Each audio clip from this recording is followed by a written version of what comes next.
रामायण कथा। लंका में सीता की खोज। इस प्रकार से सुग्रीव का हित करने वाले कपिराज हनुमान जी ने लंकापुरी में प्रवेश कर मानो शत्रुओं के सिर पर अपना बायां पैर रख दिया।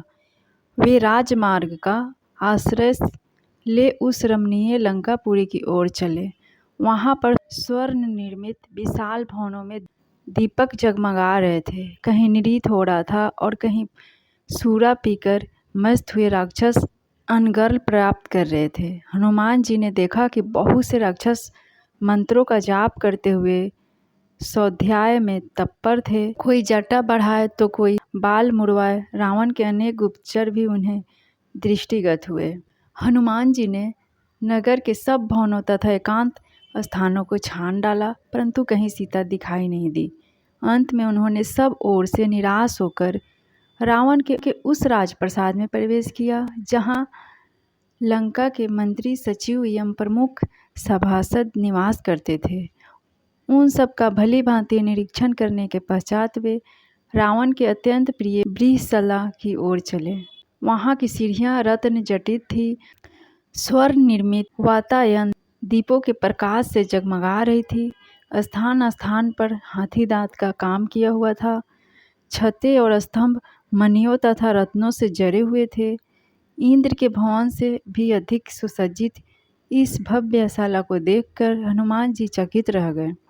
उन्होंने एक ओर स्फटिक के सुंदर पलंग पर रावण को हुए मदिरा के मध्य में परे देखा, जो कि अनिंद सुंदरियों से घिरे हुए था। उसके नेत्र अर्ध निमीलित हो रहे थे।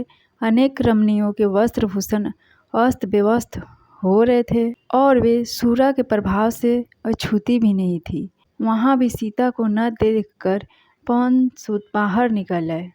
फिर हनुमान जी ने रावण के अन्य निकट संबंधियों के निवास स्थानों में सीता की खोज की, किंतु वहां भी उन्हें असफलता ही मिली।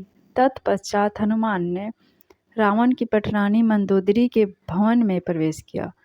अपने शयन सागर में मंदोदरी एक स्फटिक के श्वेत पलंग पर सो रही थी। उसके शैया के चारों ओर रंग बिरंगी सुवासित पुष्पमालाएं झूल रही थी। उसके अद्भुत रूप, लावण्य, सौंदर्य एवं यौवन को देखकर हनुमान के मन में विचार आया, संभवतः यही जनक नंदिनी सीता है। परंतु उसी क्षण उसके मन में एक और विचार उठा कि ये सीता नहीं हो सकती, क्योंकि रामचंद्र जी के वियोग में पतिव्रता सीता न तो सो सकती है और न इस प्रकार आभूषण आदि पहनकर श्रृंगार ही कर सकती है।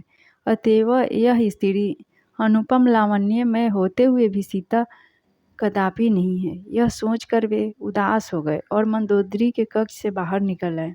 अकस्मात वे सोचने लगे कि आज मैंने पराई स्त्रियों को अस्त व्यवस्थ भेष में सोते हुए देखकर भारी पाप किया है। वे इस पर पश्चाताप करने लगे। फिर यह विचार कर उन्होंने अपने मन को शांति दी कि उन्हें देखकर मेरे मन में कोई विकार उत्पन्न नहीं हुआ, इसलिए यह पाप नहीं है। फिर जिस उद्देश्य के लिए मुझे भेजा गया है, उसकी पूर्ति के लिए मुझे अनिवार्य रूप में स्त्रियों का अवलोकन करना पड़ेगा। इसके बिना मैं अपना कार्य कैसे पूरा कर सकूंगा। फिर वे सोचने लगे, मुझे सीता जी कहीं नहीं मिली। रावण ने उन्हें मार तो नहीं डाला? यदि ऐसा है तो मेरा सारा परिश्रम व्यर्थ गया। नहीं, मुझे यह नहीं सोचना चाहिए। जब तक मैं लंका का कोना कोना न छान मारूं, तब तक मुझे निराश नहीं होना चाहिए। यह सोचकर अब उन्होंने ऐसे ऐसे स्थानों की खोज आरंभ की जहां तनिक भी असावधानी उन्हें यमलोक तक पहुंचा सकती थी। उन स्थानों में उन्होंने रावण द्वारा हरी गई अनुपम सुंदर नाग कन्याओं एवं किन्नरियों को भी देखा, परंतु सीता कहीं नहीं मिली। सब ओर से निराश होकर उन्होंने सोचा, मैं बिना सीता जी का समाचार लिए लौटकर किसी को मुख नहीं दिखा सकता, इसलिए यहीं रहकर उनकी खोज करता रहूँगा अथवा अपने प्राण दे दूँगा। यह सोचकर भी उन्होंने सीता को खोजने का कार्य बंद नहीं किया। फ्रेंड्स, आगे की कहानी मैं दूसरे वीडियो में लेकर आऊँगी। मेरे वीडियो को लाइक, शेयर एंड चैनल को सब्सक्राइब जरूर कीजिए। थैंक यू, नमस्कार।